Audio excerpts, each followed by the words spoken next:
بسم اللہ الرحمن الرحیم۔ گمنام ہیروز کے معزز ناظرین، السلام علیکم۔ آئیے چلتے ہیں کہانی کی طرف۔ کوئی 3 ہفتے پہلے اس کے ماں باپ سوئٹزرلینڈ جا چکے ہیں۔ آج کل وہ ایک ایسی عورت کے ساتھ رہتی ہے جو بہت ہی صحت مند اور بہت ہی اسمارٹ ہے۔ اس کا بنگلہ جو جل چکا ہے، اس کے سامنے والے بنگلے میں رہتی ہے۔ جمائلہ اور 7 بلڈرز سبھی اس عورت کو میڈم کہہ کر مخاطب کرتے ہیں۔ نیومی نے سوال پیدا کیا، اس میڈم کا کوئی نام بھی ہوگا؟ جیکی کی سوچ نے کہا، میں نے کبھی اس کا نام نہیں سنا۔ جمائلہ تو اسے ماما کہتی ہے اور تمام بلڈرز اسے میڈم کہہ کر مخاطب کرتے ہیں۔ وہ واقعی سونیا کا نام نہیں جانتا تھا۔ 7 بلڈرز تنہائی میں میڈم سونیا کہتے تھے، لیکن دوسروں کے سامنے صرف میڈم کہہ کر مخاطب کرتے تھے۔ اس نے سوال پیدا کیا، یہ میڈم کون ہے اور اچانک کہاں سے آئی ہے؟ پھر یہ کہ جمائلہ اس عورت کو ماما کیوں کہتی ہے؟ جیکی سلسلے میں کچھ نہیں جانتا تھا، اس لیے کوئی معقول جواب نہ دے سکا، لیکن یہ معلومات نیومی کے ذہن میں چبھ رہی تھی۔ ایک سوال یہ پیدا ہو رہا تھا کہ کسی میڈم کو جمائلہ ماما کیوں کہتی ہے۔ دوسرا سوال یہ پیدا ہو رہا تھا کہ اس عورت میں ایسی کیا خاص بات ہے کہ بلڈرز جیسے طاقتور لوگ بھی اسے میڈم کہتے ہیں۔ نیومی کے ذہن میں اچانک یہ سوال بجلی کی طرح کوندا کہ میڈم کہلانے والی کہیں سونیا تو نہیں ہے۔ وہ ایک دم سے اٹھ کر کھڑی ہو گئی، بے چینی سے ٹہلتے ہوئے سوچنے لگی کہ کسی کے اندر کوئی غیر معمولی بات ہوتی ہے، کچھ غیر معمولی صلاحیتیں ہوتی ہیں، تب بھی کسی تنظیم میں اسے میڈم یا باس کہہ کر مخاطب کیا جاتا ہے۔ نیومی کے اندر اس میڈم کہلانے والی عورت کے سلسلے میں تجسس پیدا ہونے لگا۔ یہ بات سمجھ میں آ رہی تھی کہ جمائلہ کے ذریعے ہی اس میڈم کہلانے والی کی حقیقت معلوم کی جا سکتی ہے۔ وہ بے چینی سے ٹہلتے ہوئے سوچنے لگی کہ کیا کیا جائے، کس طرح جمائلہ کے قریب رہ کر اسے ٹریپ بھی کیا جائے اور اس کے ساتھ رہنے والی میڈم کی حقیقت بھی معلوم کی جائے۔ وہ سوچتے سوچتے رک گئی۔ اچانک ہی ایک تدبیر اس کے ذہن میں آئی۔ یہ تو معلوم ہو چکا تھا کہ وہ ابوالہول کی پرستش کرتی ہے اور اس کا بت ٹوٹ جانے کے باعث اس قدر جنونی ہو گئی ہے کہ اس نے اپنے ہی گھر کو آگ لگا دی ہے۔ اس جنون نے نیومی کو سمجھا دیا کہ وہ ابوالہول کی پجارن اور دیوانی ہے، لہذا ابوالہول کے ذریعے ہی اس جنونی لڑکی سے دوستی کی جا سکتی ہے اور اسے اپنے قابو میں رکھا جا سکتا ہے۔ ابھی جیکی کے ذریعے پتہ چلا تھا کہ 7 بلڈرز قاہرہ سے اس کے لیے ابوالہول کا بت منگوا رہے ہیں۔ وہ بت کل شام تک یہاں پہنچ جائے گا یا دیر بھی ہو سکتی ہے۔ نیومی نے سوچا، اگر اس سے پہلے میں وہ بت جمائلہ تک پہنچا دوں تو وہ میری احسان مند ہوگی، پھر میں اسے معلوم کر سکوں گی کہ اس کے ساتھ رہنے والی وہ میڈم کون ہے۔ یہ تدبیر ذہن میں آتے ہی اس نے سوچا کہ کیا میڈرڈ کے شہر میں ابوالہول کا بت مل سکتا ہے۔ وہ میڈرڈ میں تھی اور فوری طور پر وہیں سے بت حاصل کر سکتی تھی۔ اس کے ذہن میں 2 باتیں آئیں۔ ایک تو یہ کہ وہاں کی مارکیٹ میں ایسی دکانیں بھی تھیں جہاں تاریخی نوادرات رکھے جاتے تھے۔ ان میں کچھ نوادرات نقلی بھی ہوتے تھے اور اصلی بھی۔ تاریخ سے دلچسپی رکھنے والے گاہک وہاں سے اپنے پسند کی کوئی چیز خرید کر لے جاتے تھے۔ ایسی ہی کسی دکان میں ابوالہول کا بت ہو سکتا تھا۔ ایک بات کا تو اچھی طرح یقین تھا کہ وہاں کے میوزیم میں وہ بت ضرور رکھا ہوگا، وہاں سے اسے چرایا جا سکتا تھا۔ اس وقت وہاں صبح کے 4 بج رہے تھے۔ اس وقت نہ تو کوئی دکان کھلی تھی اور نہ ہی میوزیم کے دروازے کھلے ہوئے تھے۔ وہ ٹیلی فون ڈائریکٹری کھول کر بیٹھ گئی، میوزیم کے انچارج کے نمبر تلاش کرنے لگی۔ جلد ہی وہ فون نمبر مل گیا۔ اس نے اس نمبر پر رابطہ کیا تو انچارج بیچارہ سو رہا تھا۔ نیند بھری آواز میں بولا، کون ہے بھائی، اتنی صبح کیوں فون کیا ہے؟ اس نے دماغ میں پہنچ کر فون بند کر دیا۔ اس کے چور خیالات پڑھ کر معلوم کیا کہ میوزیم میں جو تاریخی بت رکھے ہوئے ہیں، کیا ان میں ابوالہول کا بت بھی ہے؟ وہ بیزار ہو کر سوتے ہوئے بولا، پتہ نہیں کیوں اس وقت ان بتوں کا خیال آ رہا ہے، ویسے ابوالہول کا بت میوزیم میں موجود ہے۔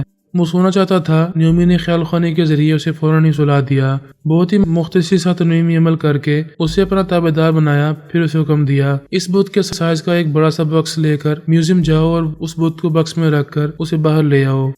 دوسری طرف سے اس نے وردان کے اندر پہنچ کر حکم دیا، فوراً بستر سے اٹھو اور اپنی کار میں بیٹھ کر میوزیم کے سامنے پہنچو۔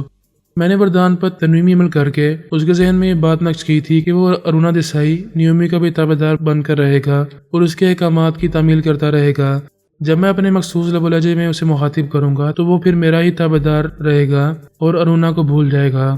اس وقت اس نے نیومی کے حکم کی تعمیل کی، فوراً ہی بستر سے چھوڑ کر لباس تبدیل کر کے باہر آیا، پھر اپنی کار میں بیٹھ کر میوزیم کی طرف جانے لگا۔ میوزیم کا انچارج اپنی کار میں وہاں پہنچ چکا تھا۔ چوکیدار نے اسے دیکھ کر بڑے گیٹ کو کھول دیا۔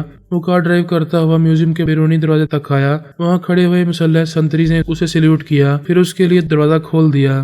وہ اپنا بڑا بکس اٹھائے اندر چلا گیا۔ 20 منٹ کے بعد ہی واپس آیا تو سنتری نے یہ پوچھنے کی ضرورت نہیں کی کہ وہ بکس اندر کیوں لے گیا تھا، اور جب لے گیا تھا تو فوراً ہی واپس کیوں لے جا رہا ہے۔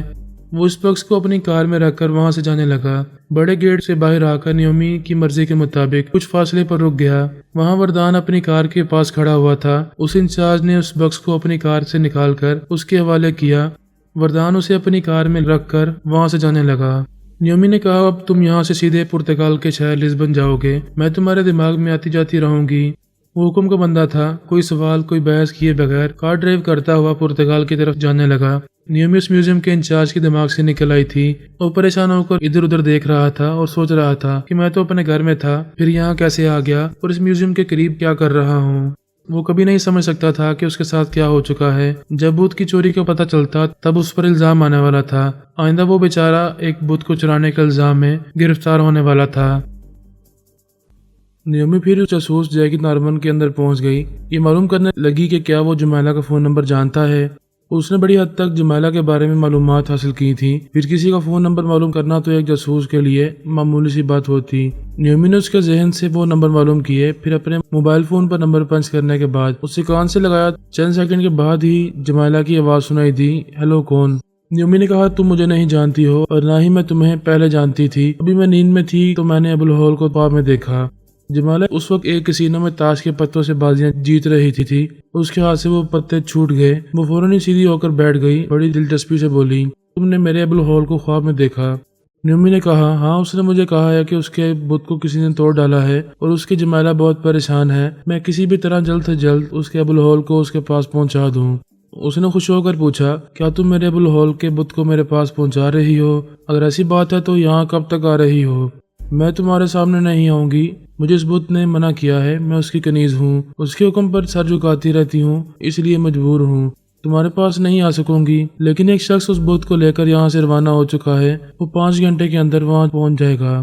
تم جو کوئی بھی ہو بہت اچھی ہو، وہ شخص کون ہے اور اس بت کو لے کر کہاں آئے گا؟ کیا وہ میرا ایڈریس جانتا ہے؟ میں تمہارا ایڈریس نہیں جانتی، اس لیے میں نے اسے کچھ نہیں بتایا۔ ابوالہول نے کہا ہے کہ وہ اسے تمہارے پاس پہنچا دے گا۔ وہ خوشی سے کھل گئی تھی، اپنی جگہ سے اٹھ کر کسینو کے باہر جاتے ہوئے بولی، میرا ابوالہول مجھے کتنا چاہتا ہے، میرا کتنا خیال رکھتا ہے۔ وہ چلتے چلتے ایک دم سے رک گئی، چونک کر بولی، اوہ ایک گڑبڑ ہو سکتی ہے۔ نیومی نے پوچھا کیسی گڑبڑ؟ ابھی تھوڑی دیر میں صبح ہونے والی ہے، میں بالکل تبدیل ہو جاؤں گی۔ ابوالہول کا بت میرے پاس آئے گا تو میں اسے عزت اور احترام سے اپنے پاس نہیں رکھ پاؤں گی۔ اس وقت میں مسلمان ہوتی ہوں اور مسلمانوں کو حکم ہے کہ وہ بتوں کی پوجا نہ کریں، انہیں توڑ دیا کریں۔ نیومی نے کہا پھر تو واقعی گڑبڑ ہو جائے گی، تم بتاؤ اب کیا کرنا چاہیے؟ میں ابھی بلڈرز کو فون کرتی ہوں، وہ شخص بت کو لے کر یہاں آئے گا تو بلڈرز اس کا استقبال کریں گے، اسے عزت دیں گے اور اس بت کو اپنے پاس رکھ لیں گے، پھر رات ہوگی تو اسے میرے پاس پہنچا دیں گے۔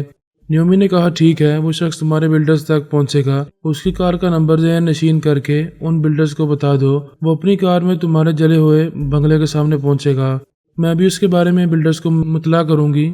ایک بات اور ہے، وہ یہ کہ جو شخص وہ بت لے کر آ رہا ہے وہ بھی اس بت کا غلام ہے، تم اسے اپنے پاس رکھو، وہ تمہارے بہت کام آیا کرے گا۔ اس نے کہا میں اس شخص کو ابوالہول کا تحفہ سمجھ کر اس کی عزت کروں گی، اسے اپنے ساتھ رکھوں گی۔ ایک اور ضروری بات ہے، ابوالہول نے کہا ہے کہ میں تم سے فون کے ذریعے برابر رابطہ رکھوں اور تمہارے مشکل وقت میں کام آتی رہوں۔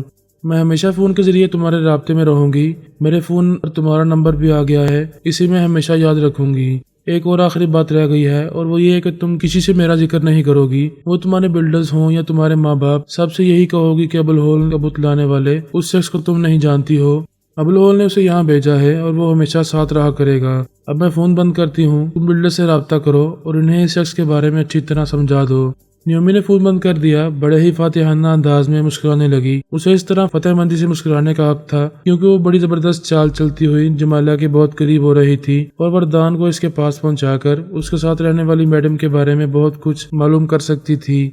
جمیلہ نے فون کے ذریعے بلڈر 2 سے رابطہ کیا۔ بلڈر 2 نے کہا جمیلہ خیریت تو ہے، صبح کے 4:30 بج رہے ہیں اور اس وقت تم نے فون کیا ہے؟ ہاں میں خیریت سے ہوں، تھوڑی دیر کے بعد تبدیل ہونے والی ہوں، اس سے پہلے ایک ضروری بات کرنا چاہتی ہوں اور وہ یہ کہ ایک شخص ابوالہول کا بت لے کر میرے جلے ہوئے بنگلے کے سامنے پہنچنے والا ہے، وہ اب سے 5 گھنٹے کے اندر وہاں پہنچ سکتا ہے۔ وہ کون شخص ہے جو بت لے کر آ رہا ہے؟ ابھی کوئی سوال نہ کرو، یہ دیکھو کہ میرا ابوالہول مجھ پر کتنا مہربان ہے، میری پریشانیوں کا کتنا خیال رکھتا ہے۔ پتہ نہیں تمہارے ایجنٹ کب اس کا بت یہاں بھیجتے، پتہ نہیں اور کتنے دن لگ جاتے، میرا ابوالہول صرف 5 گھنٹے کے اندر اسے یہاں پہنچا رہا ہے۔ جمیلہ یہ تو بہت خوشی کی بات ہے، ہم سب اس بت کو دیکھنے ضرور آئیں گے، صرف اسے دیکھنا ہی نہیں اسے لینے بھی آؤ گے۔ ایک شخص اپنی کار میں اسے لے کر میرے جلے ہوئے بنگلے کے سامنے آئے گا، وہ دن کا وقت ہوگا، میں ابوالہول کی طرف جا سکوں گی اور نہ ہی اسے دیکھ سکوں گی۔ میں نے اسی لیے فون کیا ہے 4 گھنٹے کے بعد اپنے دوسرے بلڈرز کے ساتھ میرے جلے ہوئے بنگلے کے سامنے پہنچ جاؤ۔ وہ شخص جب بھی آئے اس سے وہ بت لے لو اور اسے ایک معزز مہمان کی طرح اپنے ساتھ رکھو۔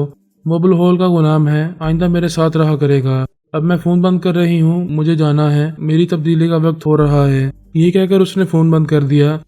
نیومی وردان کے دماغ میں آ گئی تھی۔ اسے اس وقت تک وردان کے ساتھ رہنا تھا جب تک کہ وہ لزبن نہ پہنچ جاتا۔ وہاں وہ اس بت کو بلڈرز کے حوالے کرتا اور ان کا مہمان بن جاتا، تبھی نیومی کو سکون مل سکتا تھا۔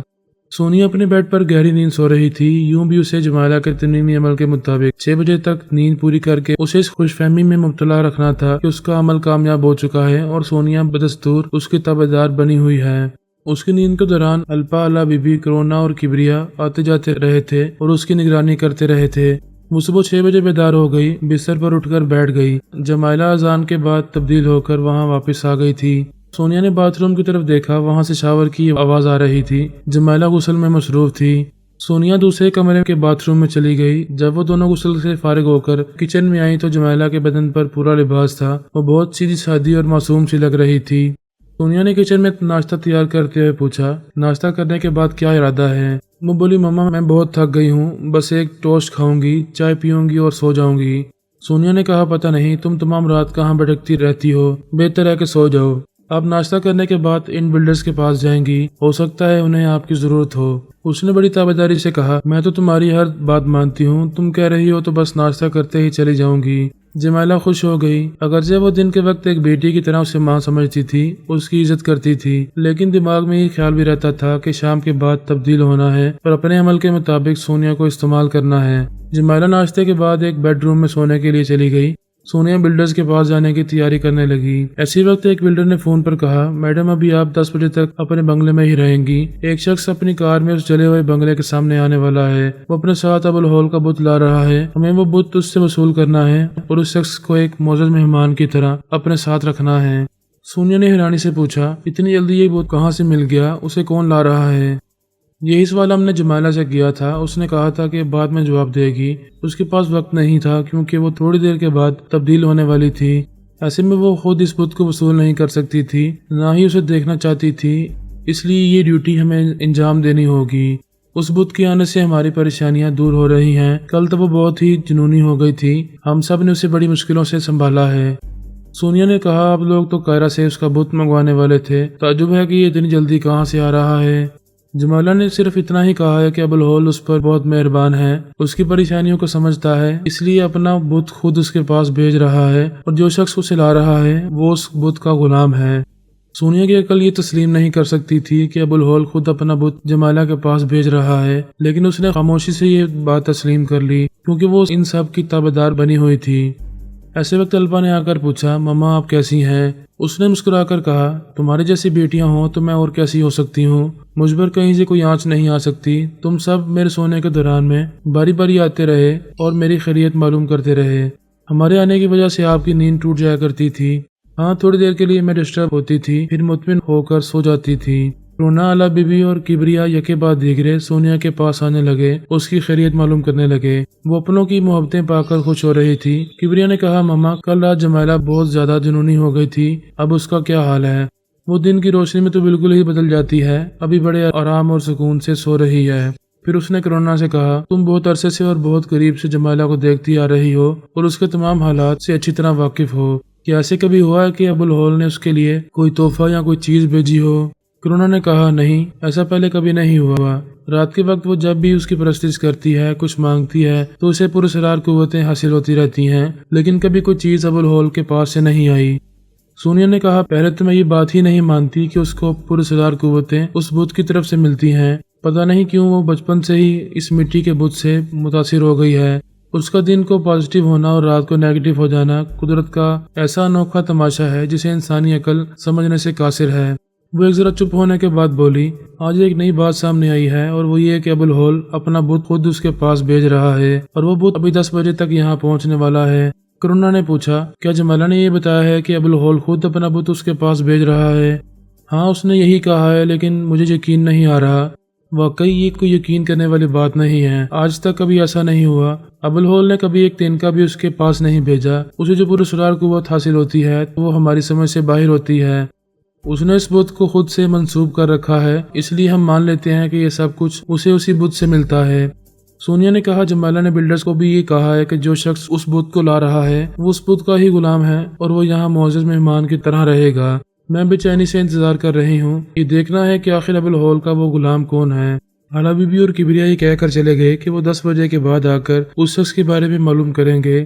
الپا نے کہا مما میرے ہی وطن اسرائیل میں میرے بے شمار دشمن ہیں، مجھے ان سے نمٹنا ہے۔